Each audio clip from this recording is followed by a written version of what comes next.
Salam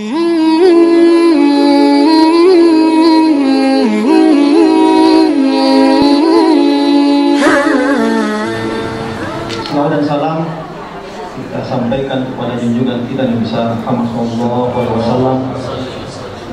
Mudah-mudahan salawat yang kita sampaikan bisa menjadi inspirasi bagi kita untuk meneladani kemuliaan akhlak Rasulullah Muhammad SAW.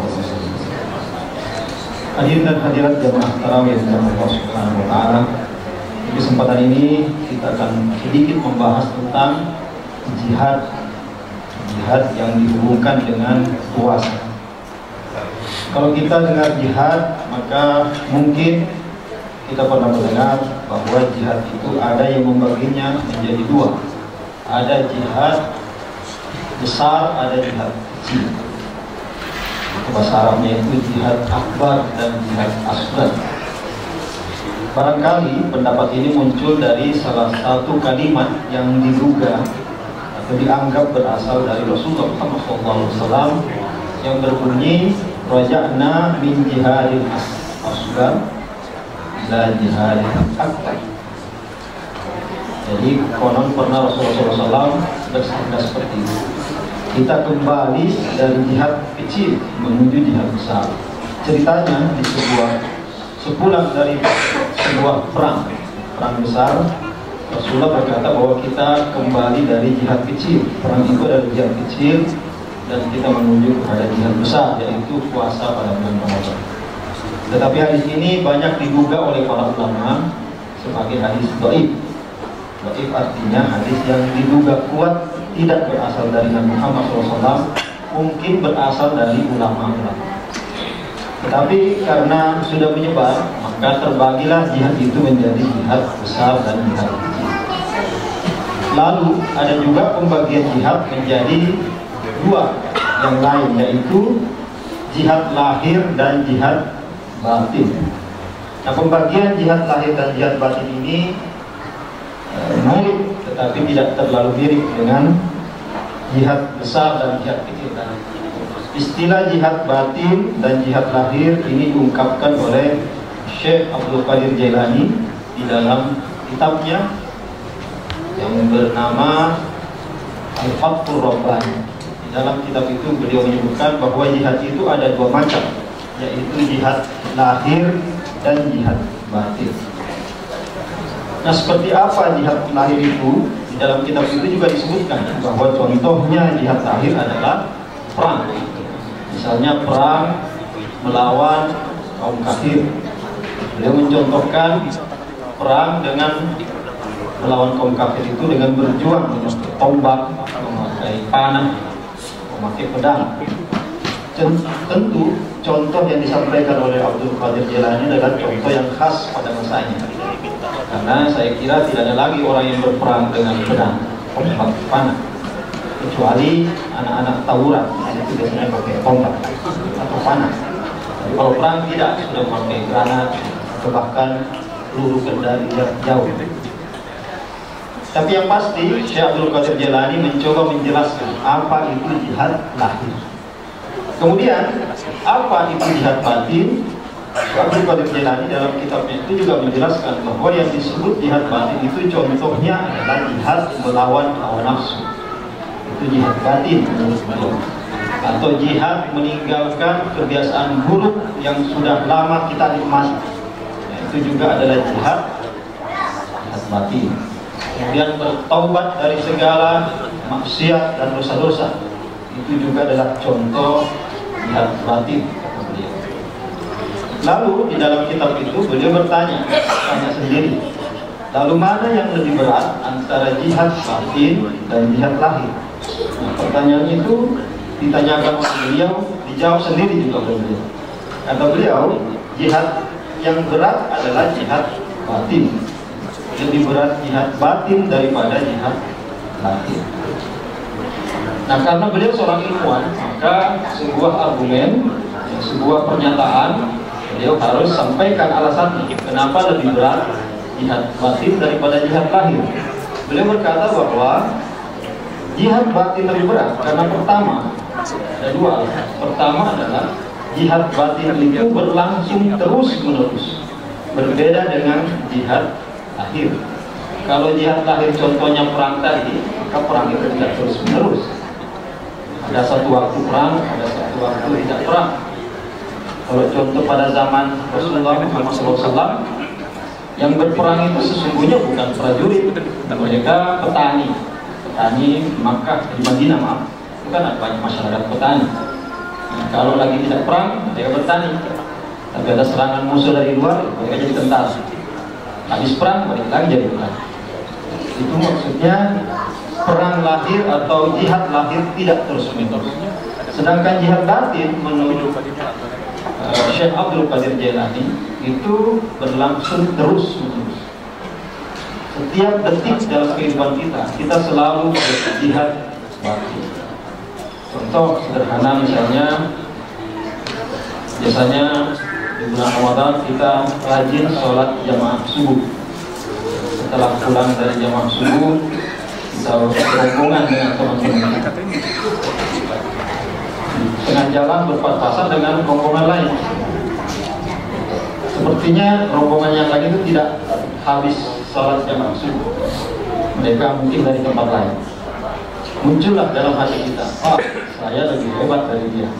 Saya pulang dari jamaah subuh dan mereka tidak. Nah, itu berarti kita kalah dalam jihad batin. Mengapa? Ada perasaan lebih baik dalam diri kita terhadap orang-orang lain. Itu berarti kita kalah.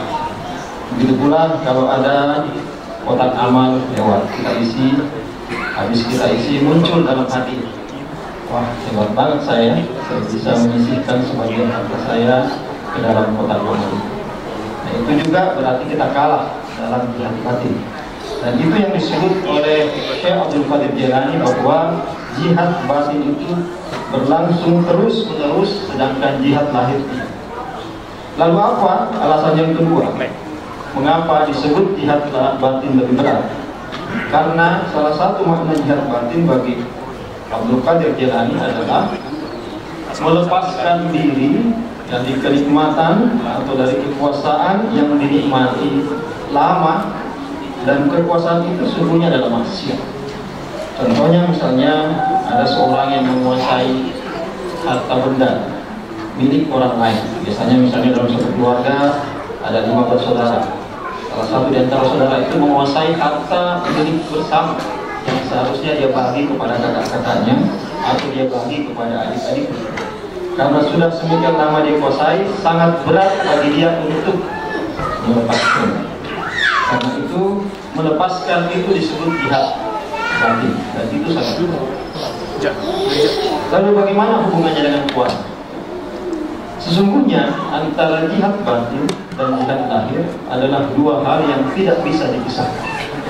Mengapa tidak bisa dipisahkan? Karena di dalam sebuah jihad lahir ada jihad batin, dan di dalam sebuah jihad batin ada jihad lahir.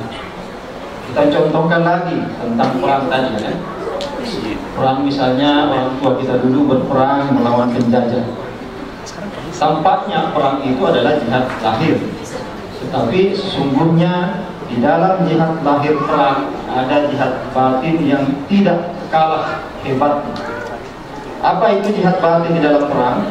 Tentu saja orang-orang tua kita dulu jihad perang, jihad lahirnya adalah berperang, tetapi jihad batinnya adalah melawan rasa takut terhadap kematian yang bisa datang setiap saat ketika orang berperang. Itu tentu adalah jihad batin. Melawan rasa takut terhadap desingan peluru berseliweran ketika orang berperang. Itu juga adalah jihad batin yang sangat dahsyat. Demikian pula di dalam jihad batin ada jihad lahir. Contoh kita berpuasa ini jihad batin atau jihad lahir? Katanya kan berpuasa itu melawan hawa nafsu kan? Tampaknya ini adalah jihad batin. Tetapi serta-merta juga adalah jihad lahir. Mengapa? Kalau kita puasa kan kita lapar dan dahaga. Dan yang dahaga itu adalah lahir kita. Lahir kita. Jadi melawan hawa nafsu adalah jihad batinnya, sedangkan lapar dan dahaga adalah jihad lahir. Dan keduanya tidak bisa dipisahkan. Misalnya saya sudah merasa menguasai hawa nafsu, karena itu saya tidak perlu lagi lapar dan dahaga di siang hari bulan Ramadan. Kenapa? Saya sudah menguasai hawa nafsu. Bukankah tujuan puasa adalah mengendalikan hawa nafsu? Nah, tidak bisa seperti itu. Begitu pula tidak bisa sebaliknya. Saya sudah lapar dan dahaga dan saya tidak perlu menguasai hawa nafsu. Nah, itulah yang dimaksud di dalam salah satu hadis Rasulullah Muhammad SAW yang berbunyi rubba sha'imin laisa lahu min siyamihi illa al-ju' wal 'atsh. Jadi banyak orang berpuasa itu tidak mendapatkan apapun dari puasanya kecuali lapar dan dahaga. Maksudnya tidak dia dapatkan kecuali jihad lahirnya saja, karena jihad batinnya dia kalah. Terakhir saya ingin menyampaikan bahwa kita harus berhati-hati dalam hal jihad batin dan jihad lahir ini. Sering di dalam kehidupan sehari-hari kita merasa sedang berjihad lahir yang dahsyat, padahal sebenarnya kita gagal dalam jihad batin. Kita sering mendengar atau kita sering mengalami tentunya di grup-grup WA, ya. Kita seperti memperjuangkan kebenaran lahir, berdebat di dalam grup WA. Tapi kita perlu merenungkan apakah sesungguhnya kita sedang memperjuangkan kebenaran lewat jihad lahir, atau sesungguhnya kita kalah dalam jihad batin. Yang saya maksud dengan kalah dalam jihad batin adalah jangan-jangan yang kita perjuangkan, yang kita perdebatkan itu bukan kebenaran, bukan agama Allah, tetapi ego kita sendiri, kebenaran versi kita sendiri, nafsu kita sendiri. Yang kita bela adalah diri kita sendiri, kepentingan harta kita sendiri, golongan kita sendiri, bukan agama Allah Subhanahu wa ta'ala. Agama Allah kita hanya atas namakan, atas kepentingan perut kita sendiri. Karena itu bisa dinamakan kita mungkin jihadnya lahir, tetapi jihad batinnya kalah.